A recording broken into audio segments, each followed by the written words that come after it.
The first functional group that we traditionally talk about in organic chemistry are alkanes. And typically what we'll do over the course of the year with this textbook, which is written no different than others, is that we'll take functional groups one at a time. First thing that we'll do for a functional group is we'll learn how to name it. Then we'll talk about its physical properties, and then we'll talk about making that particular functional group, because later on we'll find out that um, we can make one functional group into another, and then after we learn how to prepare that functional group, we'll learn how to react it and convert it into other functional groups. But alkanes are a little bit different because there's really no way to make an alkane. They come from natural sources, which we will talk about on Friday. But in terms of the naming, this is the first time that we're going to talk about naming uh, functional groups, and so we'll take this a little bit slower, and we'll have to define a lot of the rules that we're going to use later on. One thing you'll find is right now naming will seem like this really difficult topic, and then once we start talking about mechanisms, it won't seem that difficult anymore. So there's different systems that you can use to name alkanes, and this holds true for the other functional groups as well. There's a very systematic naming rules, and then there's more or less a common name, which is that's the name of the compound that's been historically used. And so if you invent a new molecule, you can name it what you want, as long as people use that, then it becomes the common name of the molecule. But that breaks down very quickly, because what we would like is we'd like a system that every chemist in the world would write the same structure for a name and the same name for a structure, taking into account a few idiosyncrasies in language. But that's the IUPAC system. So the IUPAC system was developed by the International Union of Pure and Applied Chemistry. They're very systematic, and they're designed so that everybody would name an organic molecule exactly the same, and if you were given a name, you would draw the same structure. The less structured common name system is a more historically based one. And unfortunately, you need to know both, because both are kind of used interchangeably in organic. And so what I'm going to try and do is take the common name system and make it as systematic as possible. And of course, the IUPAC system has just rule after rule after rule. So before we get into this topic, let's just talk a little bit about the basics for naming alkanes, and this is true for other functional groups as well. The first thing you do is that you locate the longest continuous carbon chain in the molecule. Now we're going to start with non-cyclic alkanes and non-cyclic structures. There's a slightly different set of rules for cyclic compounds that we'll get to later on. So you locate the longest continuous carbon chain in the molecule, and then that longest continuous carbon chain basically gives you the parent name of the molecule. And the parent name for an alkane is made up of two parts. The first part are the prefixes that I showed you for Monday, namely that the 1 carbon alkane is called methane, 2 is ethane, 3 is propane, 4 is butane, etc. So we take that prefix for the number of carbons that we find in the longest chain, and then we add the suffix ane to it, so that what we'll have is we'll have a listing of the groups that are attached to the longest chain, and the longest chain will then give the molecule the name propane, butane, pentane, hexane, etc. When we talk about alkenes, we use that prefix to tell us the number of carbons in the longest chain, and then we add an ene suffix to it to indicate that it's the longest carbon, but the longest chain has a double bond in it. And when we have alkynes, we'll add a yne suffix, and when we have alcohols, we'll add an anol suffix, and on down the line. So here's an example. The simplest alkane that you can have is CH4, and CH4 is called methane. The next is 2 carbons attached to each other, 2 CH3s, and that's called ethane. And the 3-carbon alkane has 3 carbons in a chain, 3 hydrogens attached to the first carbon, 2 to the middle, and 3 to the end. This is called propane. Okay. And methane, ethane, and propane do not have any structural isomers. In other words, there's only one way to draw a CH4, only one way to draw a C2H6, and only one way to draw a C3H8. So for these alkanes, there is only one structural isomer, and so therefore they are called methane, ethane, and propane. Now when we get to butane, though, we have a little bit of a problem. And that is that I could write one isomer of butane having all the carbons in a line. And so this would be butane. But then there's another structural isomer of butane where I could basically take and put 3 carbons in a chain and then add the CH3 to this. So these two molecules then are going to be structural isomers.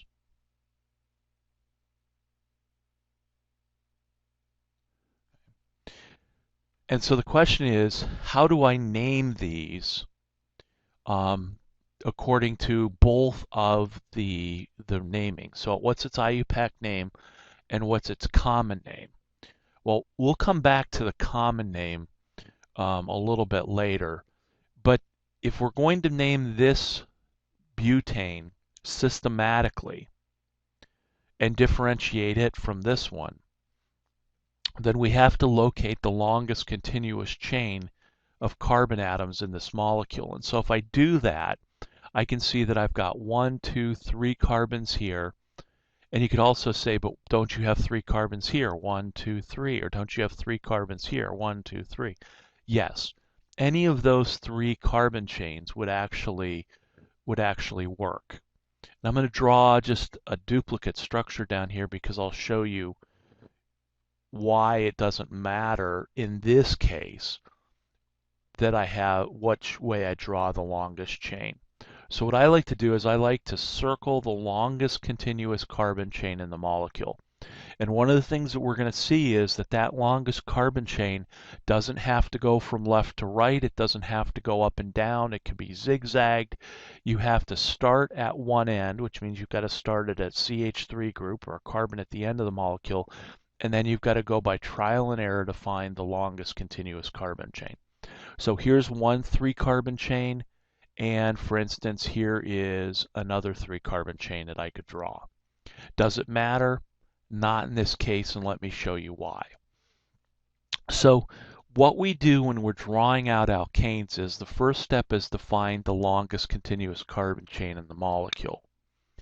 That then sets the parent name of the molecule. So for this molecule, it has a 3-carbon longest chain. Therefore, this will be called a propane. Not propane, not this propane, but a propane. So the parent name then comes last in the name. And then what will come before that name is what groups are attached to that propane, to that 3-carbon chain, and where are they located in the chain. Which means ultimately we're going to have to name the groups that are attached to the longest chain. And we're going to have to number the chain so that I can say I have group A attached to carbon 4 of the chain. Okay, and so that's the basic idea here. We find the longest chain, we give the molecule that parent name, and now we're at the point where we have to name the group that's attached to the longest chain. And so what I call that group is a substituent. And so what we have longest chains in the molecule with substituents hanging off of those. And so unfortunately, what we now have to do is we have to learn how to name substituents. And unfortunately, there's 2 ways to name substituents. There is the IUPAC way of naming, and there's the common name way of naming alkyl or these substituents. So we have to kind of go over both of those. So we can't really go into the exact rules of naming this alkane yet until I know what to call that group. And then once I know what to call that group, then I got to talk about the naming or the numbering of this chain so I can tell you that I've got this group and where it's attached to on the chain. And this is just the way we have to start. Okay, so once I locate the longest continuous carbon chain, then I've got to name the substituents. So how do I name the substituents? Well, let's start with just exactly what a substituent is. So if you think about having a longest chain with the CH3 group attached to it, what I'm going to call this CH3 group is an alkyl group. Okay, so when I have a CH3 that's attached to a longest chain, that's going to be called an alkyl group. And the idea here is that that alkyl group came from an alkane where I removed a hydrogen and now attached that group to the longest chain. So this was an alkane, and when I removed the hydrogen, it became an alkyl group. Why am I being specific about that? Because a CH3 group was a methane, and when I remove a hydrogen, the CH3 group now becomes a methyl group. So this is a one carbon substituent, or a substituent that contains one carbon. Just like the alkane that contains one carbon is methane, the substituent that contains one carbon is called a methyl group. Okay, so we just swap the ANE for a YL. So there's a number of simple alkyl groups that you can have. Methyl is the simplest. And methyl is both an IUPAC systematic alkyl group name as well as a common name. The two are the same. So let's say that I take the ethyl group, or ethane, right? And I remove a hydrogen. Now what group am I going to make? Well, an ethane becomes ethyl. So we have methyl and ethyl. So let me go back here for a minute and say that in this propane, I have a methyl group now attached to that propane, that 3-carbon chain. And just without numbering, it's attached to the middle carbon. Let me come down here for a minute. Does it matter in this case if I draw the longest chain horizontally or if I draw it kinked like this? No, because I still have what substituent? I still have a methyl group, and what's it attached to? The middle carbon in the chain. So when we draw out longest chains, sometimes it isn't going to matter what longest chain I draw because I'm still going to get the same name for that molecule. So in this case, the methyl group is attached to the middle carbon in both of these, no matter which longest chain I use. So we have methyl, we have a methyl substituent, and we have an ethyl substituent. Okay, so now let's go to a 3-carbon substituent. The 3-carbon substituent is going to be called a propyl group. But I have a problem. If I take my 3-carbon chain, where do I take the hydrogen from to basically bond that propyl group to a longest chain? Do I take a hydrogen, let's say from, let's write out the propane here. Do I take the hydrogen from an end carbon, or do I take the hydrogen away and bond the center carbon of the propyl group? So it turns out for propyls there are two substituents that you can make from a propyl group. And so let me go and get my eraser and just erase that hydrogen. So now I have my two substituents. Do I have the CH2 group at the end of the propyl group attached, or do I have the CH in the middle? And if you're saying, well, what about this CH3 group? Well, this CH3 group, if I removed one of the hydrogens from there, I'm still going to get the same as this. So I've got two different propyl groups. So how do I name them? Well, let me start with the common name system. It turns out that whoever came up with this name said that the straight-chained alkanes were going to be called N-propyl. And it turns out that whenever you have a straight-chained alkane or a straight-chained alkyl group, the alkyl group in this case, we always put the N in front of it to indicate that it is a straight-chained. And the N stands for normal.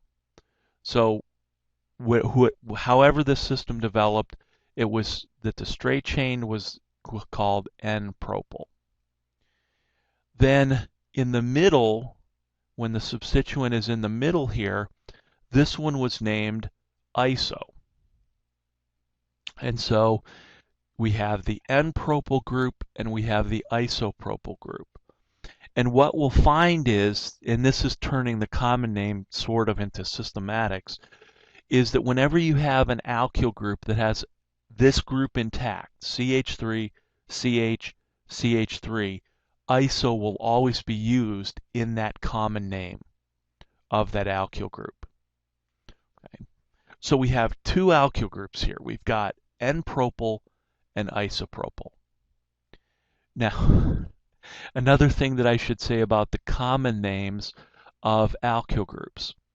And the common names, when you're writing out the common name of an alkyl group, it turns out that you use the prefix for the total number of carbon atoms. So in other words, an alkyl group that consists of 3 carbons is called a propyl group. So we've got N-propyl and isopropyl. When I talk about the systematic naming, we're not going to base it on the total number of carbons. We're going to base it on the number of carbons in the chain. And so there is a distinction there. The common name is always, the prefix is always based on the total number of carbons that are in that molecule, in that alkane, or in that alkyl group. Okay. So we've got methyl and ethyl, two different ways to attach a 3-carbon alkyl group. At the end it's called N-propyl, in the middle it's called isopropyl. Okay. So let's go to a fourth, to the 4-carbon. So if I'm going to attach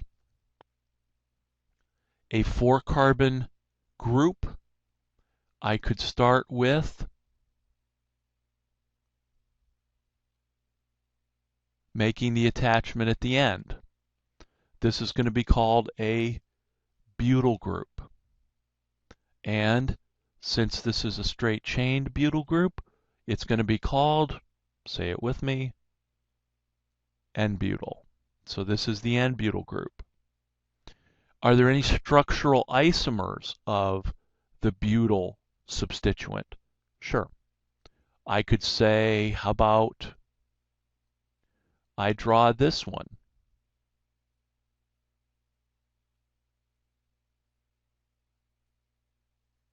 And I make the attachment here at the CH2 group. This is also going to be called a butyl group since it contains 4 carbons. What's its name going to be? Well, it contains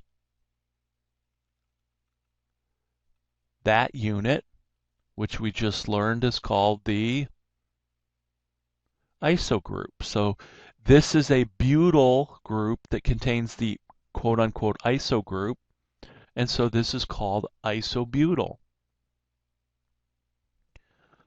Okay, is there another one?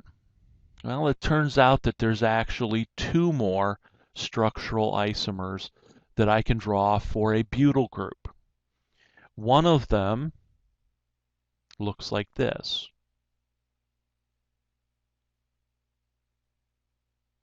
If I take this hydrogen right here away, then I can have form this structural isomer.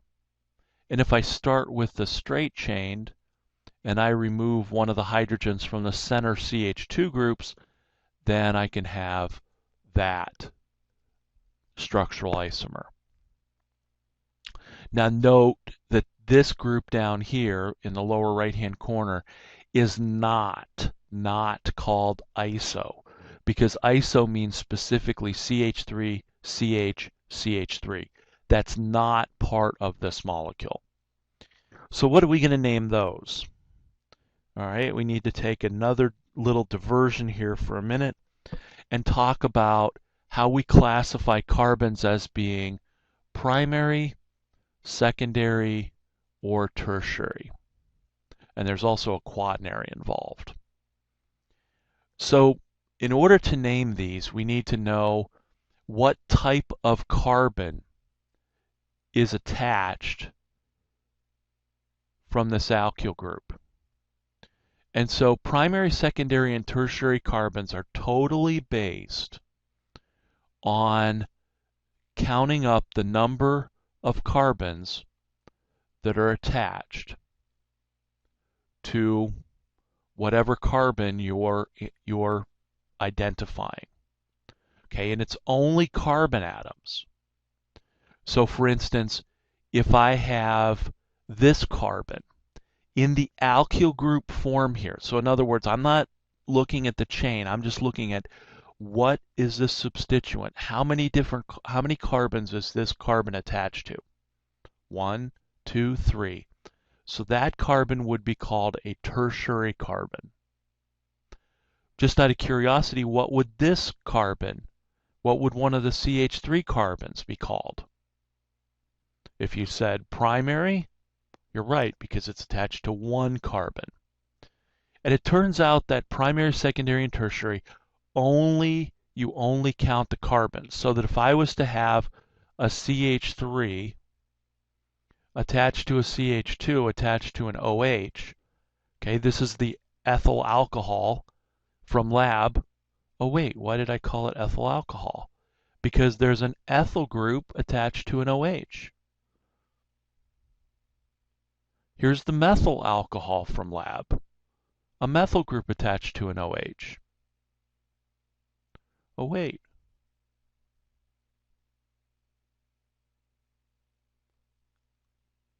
What's that called? An isopropyl group attached to the alcohol. So this is isopropyl alcohol, rubbing alcohol. So this common name you've actually seen before. It's just now we're sort of going through it more systematically. But I digress. So this carbon right here, what would it be classified as? Well, it's got one carbon attached to it. I do not count the oxygen, so this would be a primary carbon. Don't worry about the methyl group. This is actually a methyl carbon. But this one, what would it be called? It would be called a secondary carbon because it's got two carbons attached to it, and the oxygen doesn't count in the primary, secondary, and tertiary. Okay, so coming back here, the CH3C, CH3 group is called tertiary. And what would this carbon be classified as? If you said secondary, you're right. Now, why do I need to talk about this? Because this is actually how people came up with the common names for these two groups. What they said was, this is a butyl group that has a tertiary carbon as the attachment point. And so they call this a tert butyl group or a tertiary butyl group for tertiary. It's also abbreviated as a T-butyl group. And this dash is going to become important. So this is a tertiary butyl group because this is the butyl alkyl group isomer where the tertiary carbon is the attachment point. This is called a sec-butyl group because this is a butyl isomer where this attachment point is to the secondary carbon. So it's either sec-butyl or it's called S-butyl. And again, there's a hyphen there. That hyphen will come into play. So sometimes when they came up with common names of alkyl groups, they used primary, secondary, and tertiary carbons to make that name. And so we've got 4 different isomers of a butyl substituent. You could have an N-butyl group, you could have an isobutyl group, you could have a tertiary butyl group, or you could have a secondary butyl group, or sec-butyl. Okay. So far we've got methyl, ethyl, N-propyl, isopropyl, N-butyl, isobutyl, tertiary-butyl, sec-butyl. Do we want to go on? Sure. So here's our methyl, ethyl. Here's what an N-propyl would look like in its line bond structure, right? We got CH3, CH2, CH2. Here I've got a CH3, a CH, and a CH3. Here I've got a CH3, my CH, my CH2, and my CH3. And then here's my CH3, my carbon, my CH3, and my other CH3. Okay. Be fortunate I'm not writing this on the board that quickly. So here's the 5 that or 6 that we've talked about so far. So what happens when we go to 5 carbons? Well, here are some possibilities. How about I have the CH3, the CH2, the CH2, CH2. Wait, that's N-butyl. We talked about that. I must be missing a carbon. This one has 1, 2, 3, 4, 5. So let's instead, because that's a typo, let's write the 5 carbon chain where the attachment point is at the end. What would you call that? N-pentyl.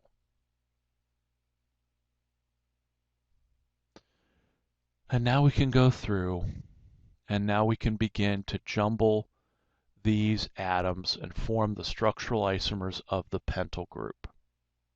And that's what I've done here. This zigzag line means this is the longest chain. This is where the attachment point would be. So let's come up here and go CH3, a CH, CH3, a CH2, and another CH2. And so here's my attachment point. Okay, what would this be called? It's got 5 carbons in it, so this is a pentyl isomer. What would come before the pentyl? What's this? An iso group. So this is the structure of an isopentyl alkyl group. Then here's another one.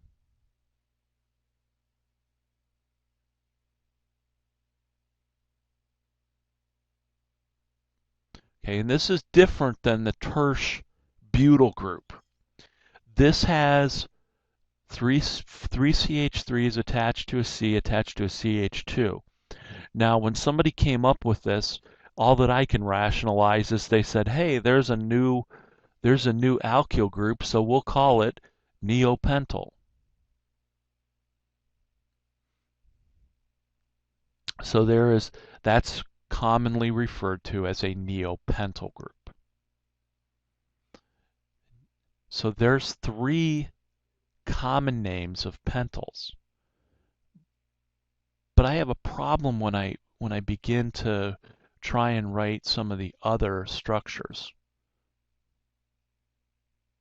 Now this one doesn't have a problem. This one's okay.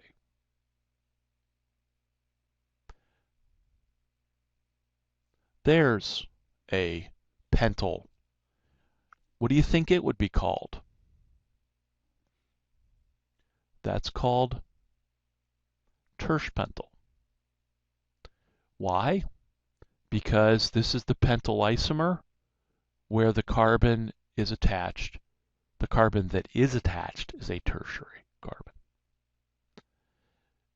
Now, for every single one of these isomers, the N-pentyl, isopentyl, neopentyl, and tertiary, it turns out that there's only one way to draw those isomers. There's only one way to draw a pentyl group that has an iso group within it.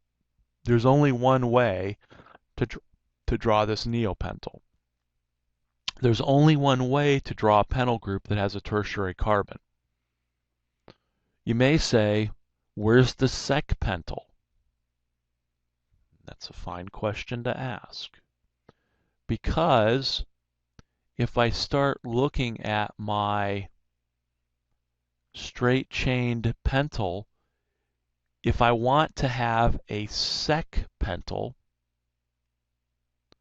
that I'm going to put a question mark by, which carbon do I make the attachment point to? That secondary carbon or that secondary carbon? And so the common name system really begins to break down. And here's a perfect example. There is no sec pentyl. Okay?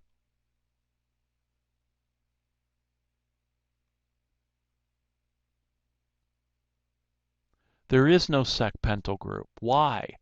Because if I said sec pentyl, even if you try and apply a systematic rule to the common name system, I wouldn't know which carbon to attach.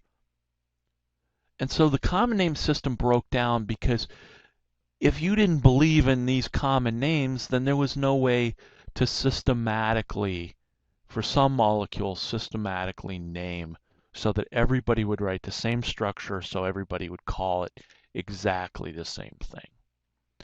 And so the common name system for some of these groups is still used. You can still find tertiary alcohol. You can still find isopentyl groups. And I said tertiary alcohol if you have an OH here. That would give you a tertiary. We'll actually use that later on in the semester in lab. You can still have an N-pentyl group because those common names actually don't have any confusion. But there is no sec pentyl. And so for naming common names then of alkyl groups, this system completely breaks down at some point. And so then we have to say, is there a systematic way of naming these alkyl groups? And of course the answer is yes. And I'm going to skip ahead here and talk about how you name the IUPAC way to name alkyl groups. And then we'll go back and apply this to the IUPAC way of naming the alkanes. So because the common name system for alkyl groups breaks down, here's what I'm going to do. I'm going to, for the alkyl group, locate the longest continuous carbon chain that not only includes the carbon attached, but it not only includes, but it starts at that carbon. Okay? So I'm going to erase that and say it starts at the longest, at the carbon attached to the other chain.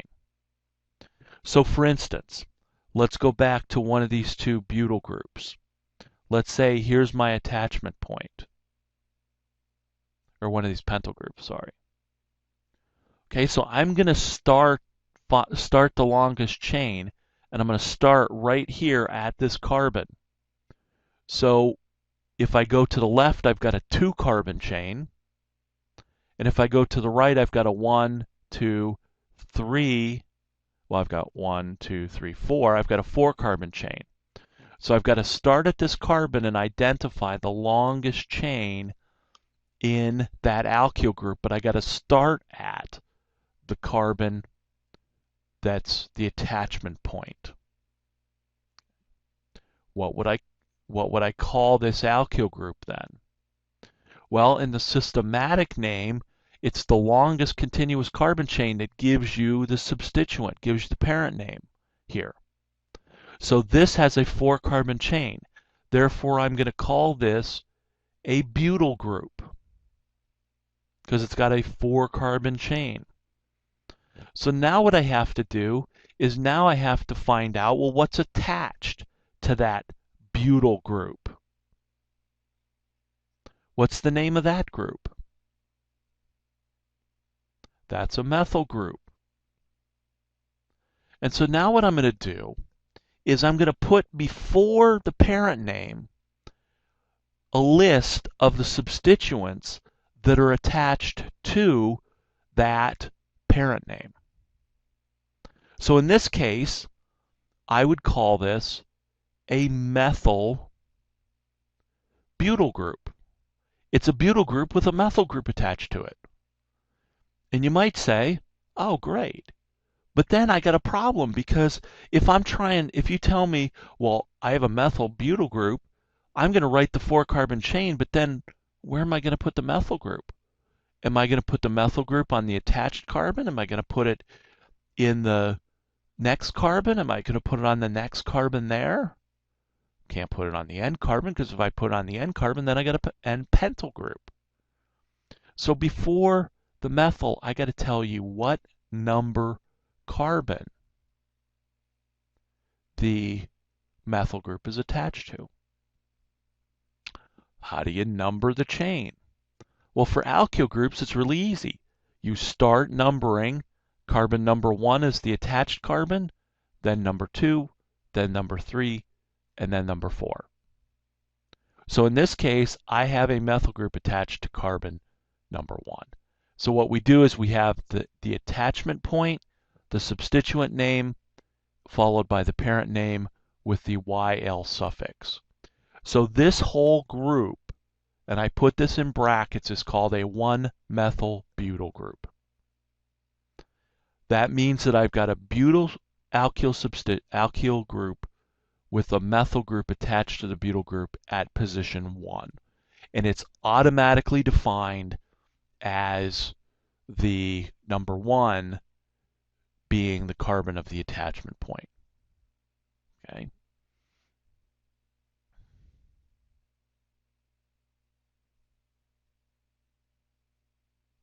We said there was another possible sort of secondary pentyl that doesn't exist. That would be this one.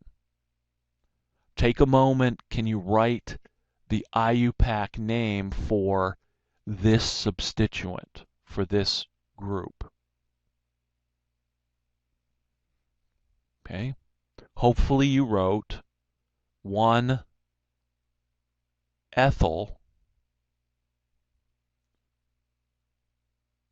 propyl. Okay, if you didn't, how did I get that name? Well, I start numbering at the attached carbon. If I go to the left, I've got a 1, 2, 3 carbon chain. If I go to the right, I've got a 1, 2, 3 carbon chain. So it doesn't matter. So I'll just write this carbon chain to the left. That's carbon 2, that's carbon 3. So what's this group called? That's an ethyl group. This group is the propyl. So I've got a 1-ethyl propyl. I've got an ethyl group attached to carbon 1 of the propyl group. And you can never have the longer chain be the substituent because the rule says you've got to locate the longest chain. But again, you start numbering at the end of that chain is the attached carbon. Okay. Now,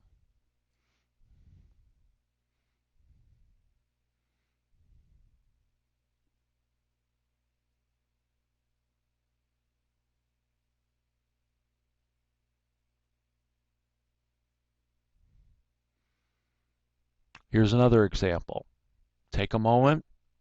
What would this be called in the IUPAC system? I know it's an isopentyl, but what would it be called in the IUPAC system? Start numbering here. 1, 2, 3, 4 carbon chain. So this is going to be a butyl group. What's attached to the butyl group? A methyl group. At what position? Number 3. So this group is a 3-methyl butyl.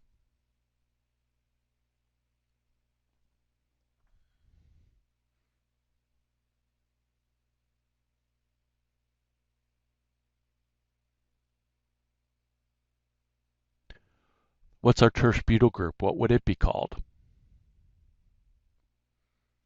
Well, I've got here's my carbon 1. It doesn't matter whether I go right, up, or left. I've got a 2-carbon chain is my longest continuous carbon chain, but now I got a problem. I got 2 methyl groups. How do I tell you that I have 2 methyl groups? Well, if you go back, what we do is when you have multiple same substituents, when you have multiple of the same substituents, we put di, tri, tetra, penta, etc. prefixes in front of that to indicate that I've got 2 methyl groups. So in this case, I would say that I have a dimethyl ethyl group.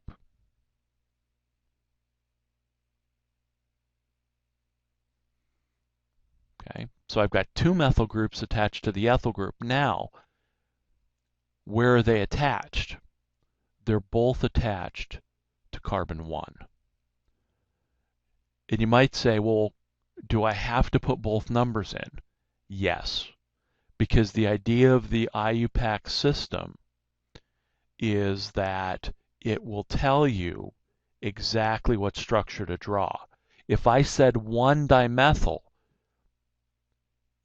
if that's a structure you told me, I have 1-dimethyl ethyl, the first thing I'm going to ask is, okay, I know that the first methyl's attached to carbon 1, but where's the other one attached?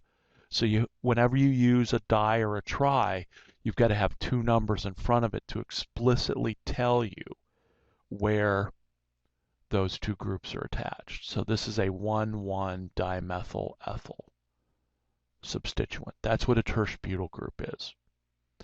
And to be honest, it's easier to say tertiary butyl than it is to say 1,1-dimethyl ethyl. We used one book probably 10 years ago that didn't include tertiary butyl, and so every time you had to talk about a tertiary butyl group, you had to say 1,1-dimethyl ethyl, and that's not what's in my head. Tertiary butyl's in my head. So I had to always constantly think about, well, what is the IUPAC name of that substituent? Okay. So that's how we name, using the IUPAC system, substituents. Okay, this is just the first part. Now that we know how to name substituents, now we've got to go back and talk about how you name alkanes.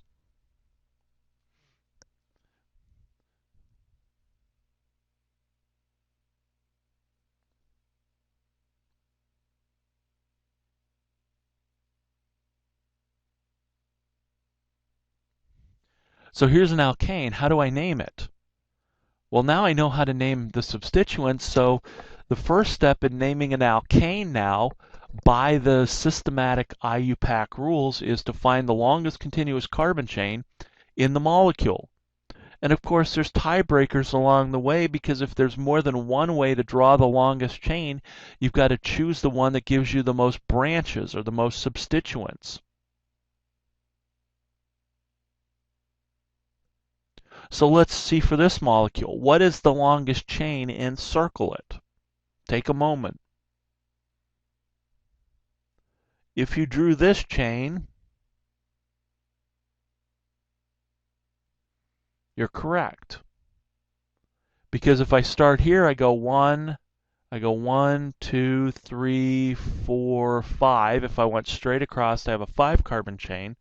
But if I go here, I've got a 1, 2, 3, 4, 5, 6-carbon chain. The one I've circled, so that's the 6-carbon chain is the longest. So what does that mean? That means this molecule is going to be called a hexane. And now what I have to do is I've got to tell you what substituents are attached to that hexane. Well, here's my substituent. What is it? Hopefully at this point, you know it's a methyl group. So I've got a methyl hexane. Where's the methyl group attached? Oh no, I have to number this longest chain. And with alkyl groups, it was easy because I started at the attachment point, but now I've got an alkane. So now I got to figure out how do I number the alkane? Well, there's a rule for that. So once you've located the longest carbon chain, you got to number it from the end that's closest to the first substituent. In other words, I want that substituent to have the lowest possible number. Okay, for this molecule, it's easy. I'd go carbon 1, carbon 2, numbering from the CH3 on top. We go 1, 2, 3 in the methyl groups at carbon 3. Numbering from right to left, I'd go 1, 2, 3, 4. So I've got a number carbon 1, carbon 2, carbon 3, then 4, 5, and 6. So this is a 3-methyl hexane is its name. If I numbered right to left, I'd end up with 4-methyl hexane, and that's wrong. So we've got a number from the end closest to the first substituent, which means that what happens when I have more than one substituent?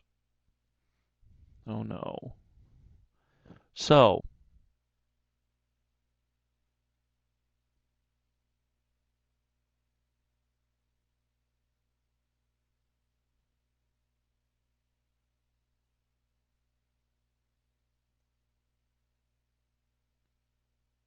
what would I call this molecule? This molecule is now going to have 2 substituents.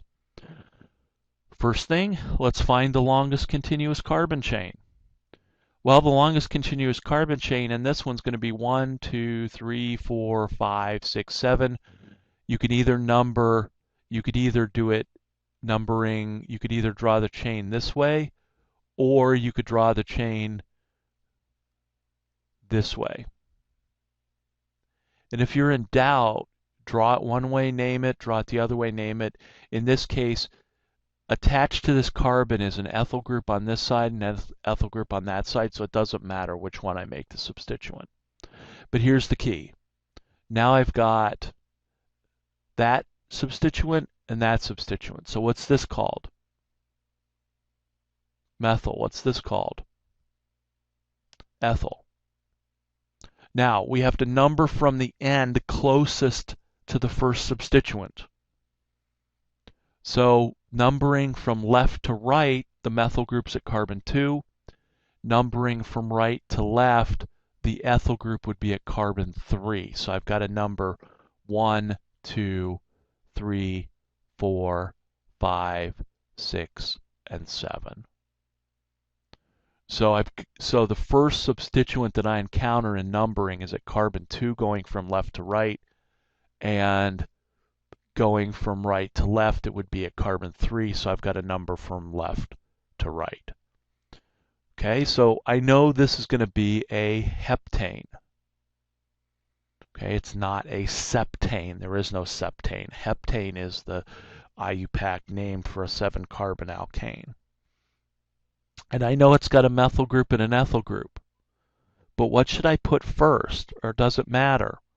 Well, these are IUPAC rules. Of course it matters.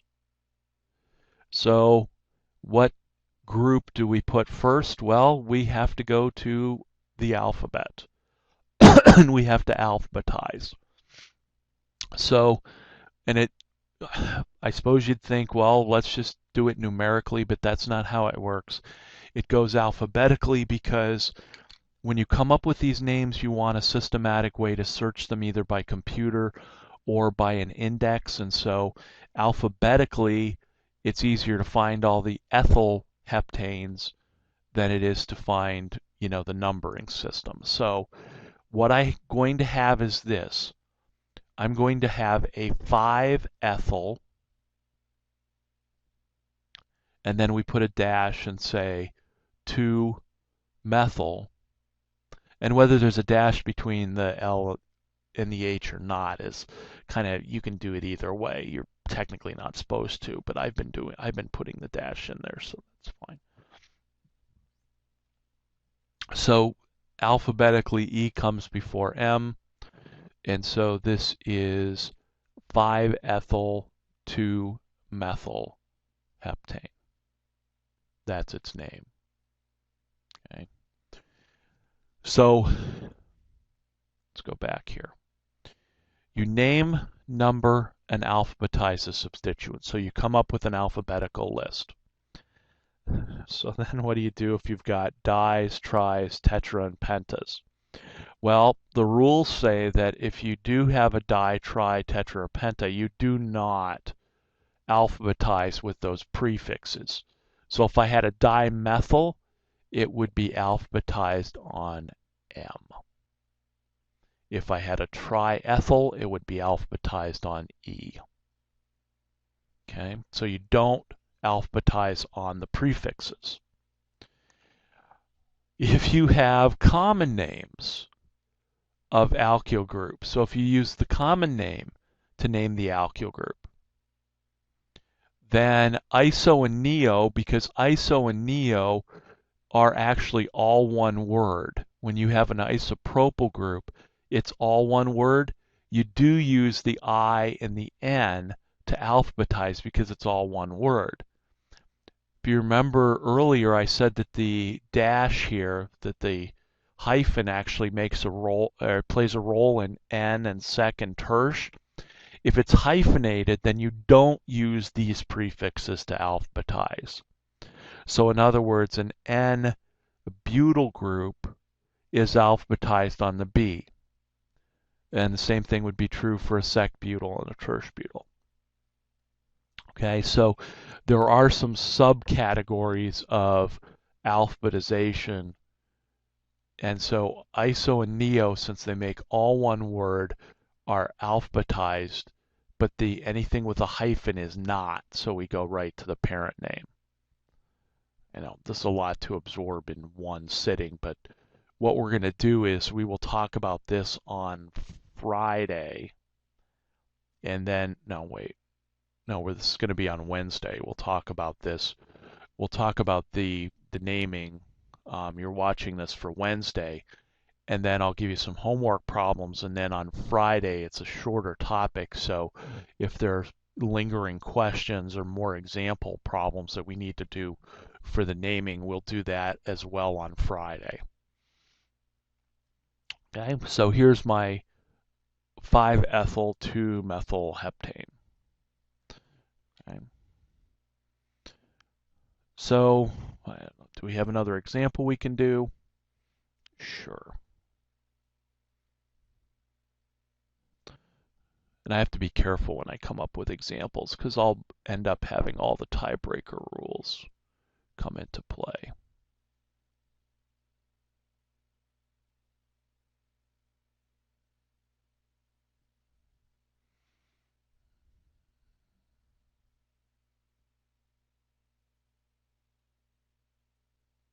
Let's take away that bond.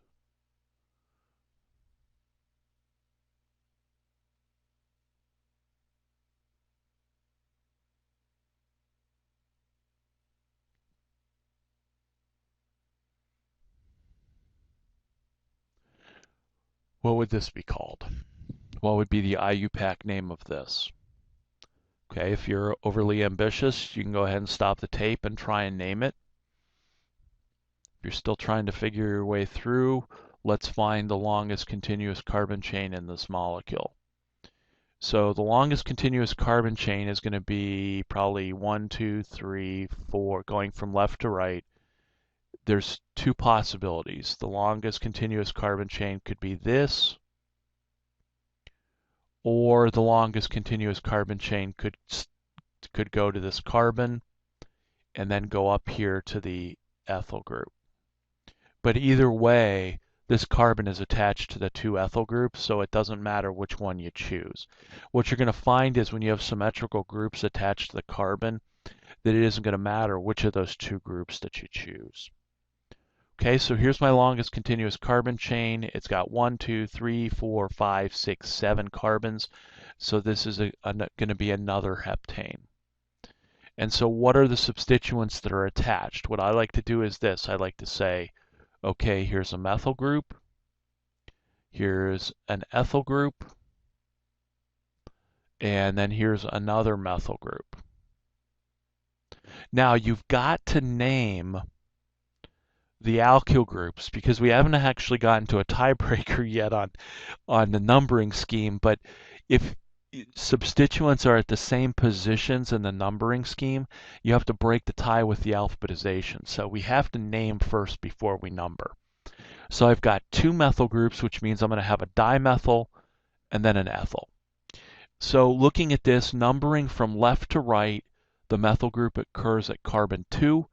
Numbering from right to left, the methyl and the ethyl group would end up on carbon 3, and the rules say that you have to number from the end closest to the first substituent, and so therefore we would go carbon 1, carbon 2, carbon 3, 4, 5, 6, and 7. I've got, if I write my names over here, I've got a 2,5 dimethyl. So in other words, I've got two methyls at carbons 2 and 5, and then I've got a 5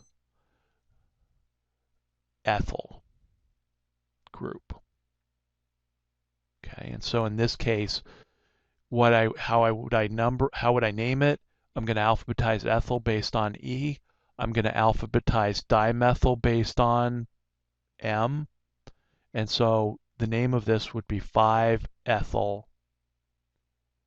2,5-dimethyl heptane. Now, if I was writing the structure from this name, I would take heptane and I would go ahead and write a 7-carbon chain. Attached to carbon 5, I'm going to have an ethyl group, and attached to carbon 5, I'm going to have a methyl, and also a methyl attached to carbon 2. If I give you a name and ask you to draw the structure, 99% of the people will get that right. And so to check yourself, draw the structure from the name. And if you have any hesitation about where to put a group, your name's wrong. It has to be absolutely specific as to what the structure would be. Here's an alphabetical issue. Let me come here and I'll write a methyl group there, and then I'll write an ethyl group here, and the longest continuous carbon chain in this molecule, the way I've written it, is like this. So this is a hexane. It's got a 6-carbon chain. Now I've got an ethyl group here, or methyl group here, sorry, methyl, and then here's an ethyl group. So which end do I number from? Well, if I number left to right, the methyl group's at carbon 3. If I number from right to left, the ethyl group is at carbon 3.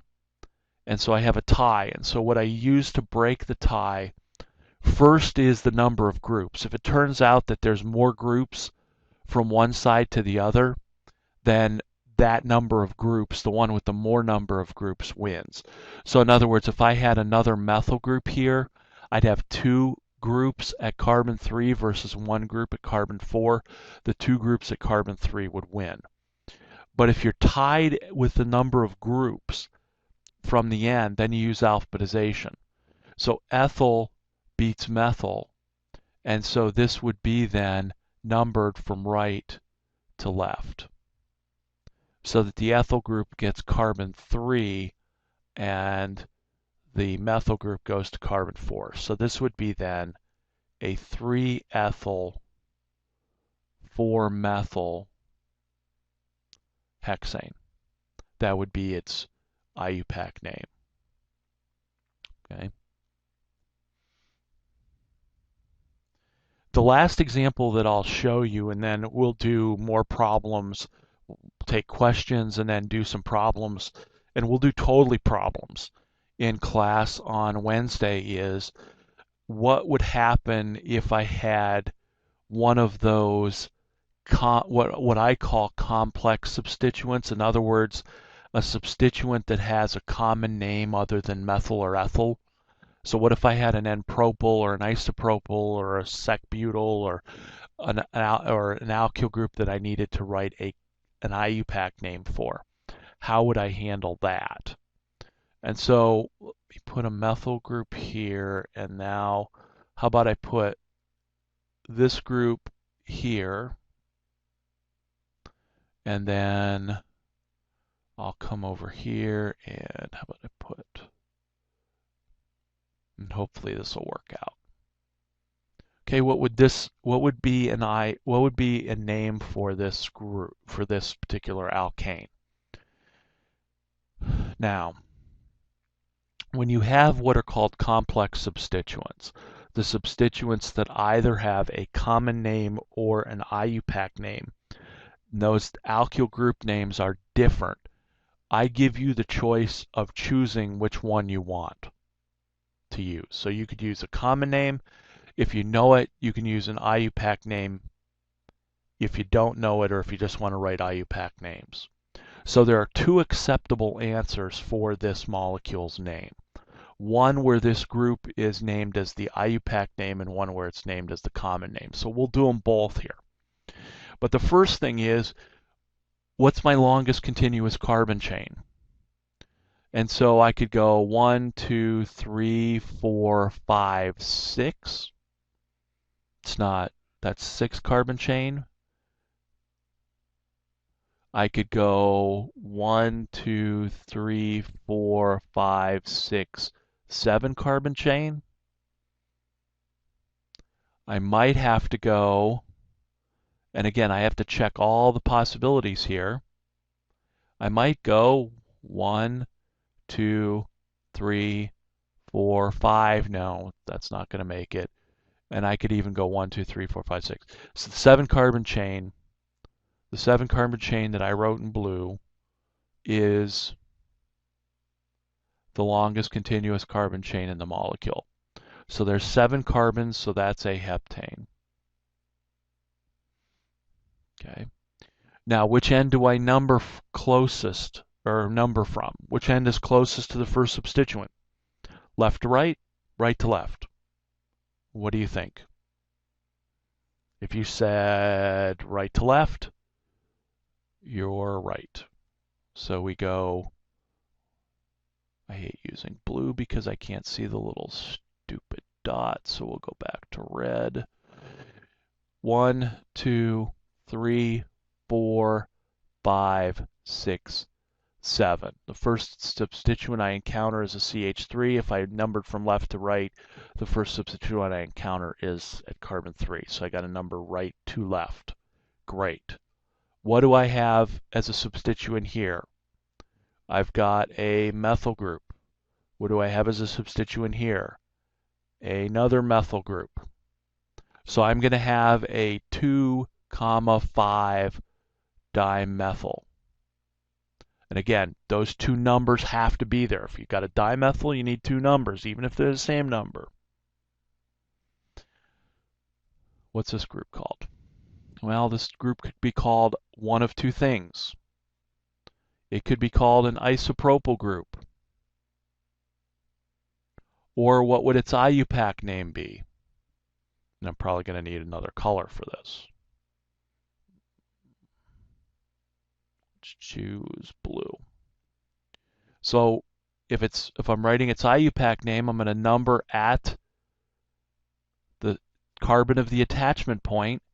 And if I go right, it's a 2 carbon chain. If I go left, it's a 2 carbon chain. So this is an ethyl group. And what's attached to it? A methyl group at carbon 1. So this is a 1 methyl ethyl. Okay, and I didn't put a dash here because the dash is either necessary or unnecessary. But now I have to put the complex substituents in brackets because there's going to be a number that comes before this, right? Because I know that this isopropyl group is attached to carbon 4. And so I'd have to say, well, this is a 4 isopropyl group. Over here, I'm going to have to say this is a 4 1-methyl ethyl group. And so in order to beat the confusion, I put the entire complex substituent or the IUPAC name of this substituent in brackets so that I know at carbon 4, I got all that stuff in the brackets together. And so I'm not confusing the difference between the 4 and the 1. Okay. I got one other issue to deal with, and that's how do I alphabetize? So far I've got a dimethyl. What am I going to alphabetize on here? M. If I use isopropyl as the name, what am I going to alphabetize on?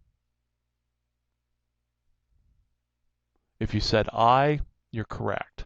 So one acceptable name of this molecule is 4 isopropyl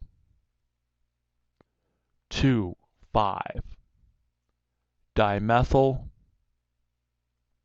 heptane. Okay, that is an acceptable name, writing the isopropyl group in its common name.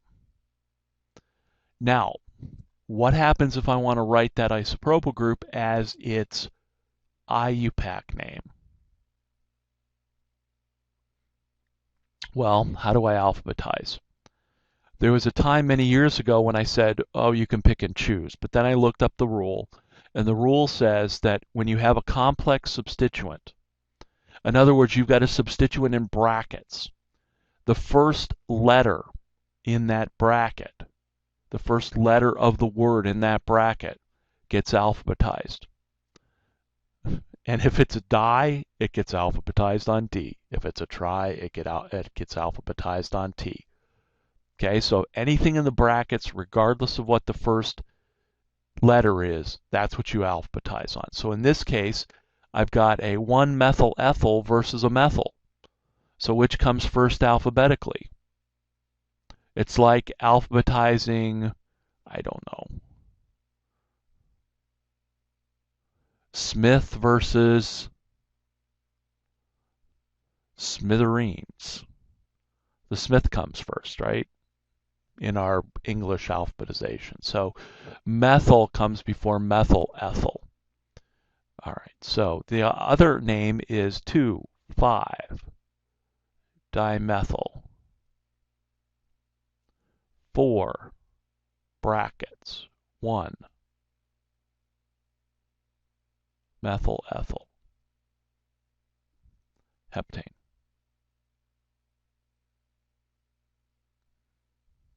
And so either of these answers would be correct. You could call it either one. Now, if you have a complex substituent that doesn't have a common name, then you have no choice but to go with the IUPAC name. Or if you forget the common name, then you have no choice but to go with the IUPAC name. Okay. All right, so this is a lot to digest in sort of one sitting.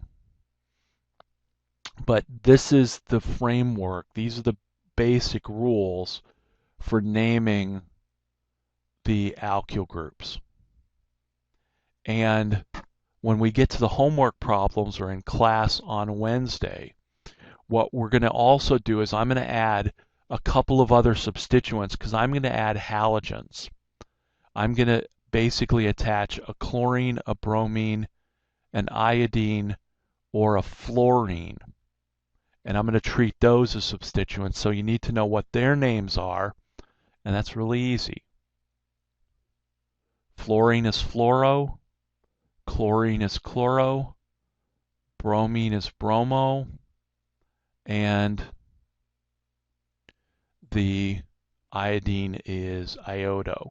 And so you treat those exactly the same as you would an alkyl group substituent, including potentially using those in complex substituents. So that's where I'll leave it at the moment. If you want to try some problems, I would suggest that in the text, in the reading, there are problems 3.3, 3.4, and 3.5 that you could try if you wanted to make sure that you've sort of gotten the hang of this. This is on page 94. So on page, where's my stupid little dot at? Page 94, problems 3.3, 3.4, and 3.5 are good ones to look at for just the basics to see if you got the basics of naming. Problem 3.3, you're asked to write the names of the molecules as they're given. So you write the longest chain and then add the groups. So that'll help reinforce what a terse butyl group is, what an isobutyl group is, what an isopropyl group is. And then problem 3.4, you're supposed to write the name from the structure. And they sometimes will draw a structure in the textbook that looks like this. Okay, the first problem looks like this. Now, what does this mean? Well, notice that from the old days when we just had typewriters, and today we just have computers, and so it's easier to type this out. But what this means is there's two CH3 groups attached to that CH. And so you have the CH group with two CH3s on it. So this is that structure. And so when you see things in brackets, it means that number of groups is attached to that carbon. So a CH3 taken twice means two CH3 is attached to that CH. So problem 3, there's some structures. Can you draw the names of those, the correct IUPAC names? And if you look in the solutions manual, they're probably just dealing with common names of alkyl groups. So if you write it in the IUPAC name of the alkyl group, you may or may not see that answer. And problem 3.5, if you get really overly ambitious, the structure, those names are actually wrong for that structure. So you can draw the structure from the name, but the name has violated one of the fundamental rules of naming. And so, for instance, for the first problem, if you write 2-methyl ethyl pentane, you can write a 5-carbon chain with I'm assuming a methyl group attached to carbon 2 and a ethyl group attached to carbon 2, although that's a bad name because 2-methyl ethyl, there's no brackets, there's no 2-methyl, 2-ethyl. I have no idea how to draw that structure. But those names are wrong. If you can write the structure, what would you call it? Okay, so if you want to try those compounds, those would be good ones to start with. And then in class on Wednesday, we will go over, if you have questions, if some of this doesn't make sense, I know sometimes it's confusing, ask. We're just going to do these kinds of problems and answer questions on Wednesday. And then if there's carryover, we'll carry it over to Friday, because on Friday we'll just be talking about some intermolecular forces that alkanes can undergo. And so that topic is kind of short, and so we'll be able to go into Friday with the naming if you still have questions or problems. Okay, so this is for Wednesday, and I suppose we'll see you then.